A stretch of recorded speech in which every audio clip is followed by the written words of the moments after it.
The iPhone 13 lineup is here. Apple started selling the new devices after pre-orders began on September 17. That means many Apple devotees are facing a big question: should I upgrade? If you've already read CNET's reviews of the iPhone 13 and 13 mini, and iPhone 13 Pro and Pro Max, and you still can't decide whether to pony up the cash for Apple's latest and greatest, it might help to see all the main differences laid out. There's no easy answer that applies to everyone, and purchasing decisions will always vary depending on budget, how well one's phone works right now, and personal needs. But let's lay out all the facts to make that decision as easy as possible. And if you want even more buying advice, here's how the iPhone 13 compares to the iPhone 12 and iPhone 11. Should you upgrade to the iPhone 13 or not?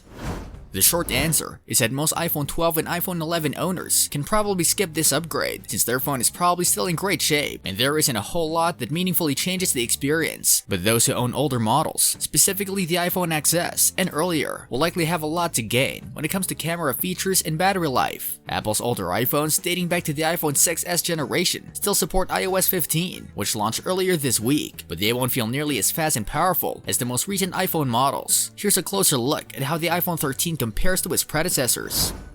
iPhone 13 versus iPhone 12, 12 Pro.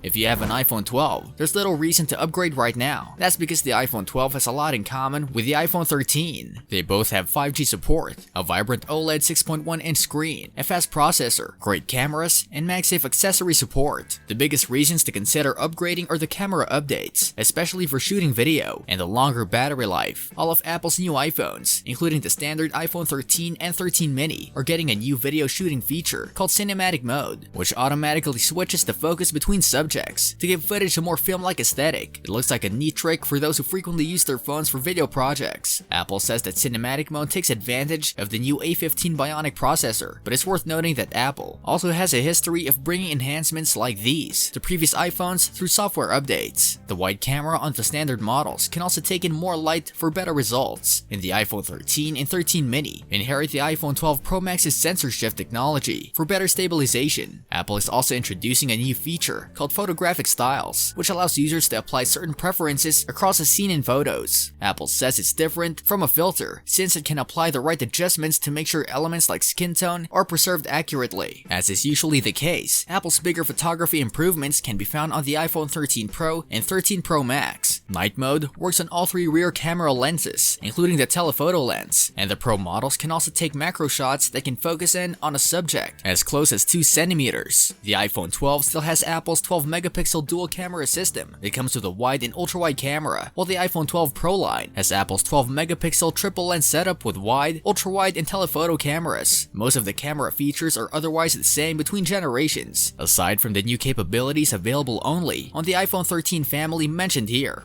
The bottom line: hold on to the iPhone 12 for now, unless you really want to take cinematic videos or macro shots with your iPhone and need longer battery life. iPhone 13 versus iPhone 11, 11 Pro.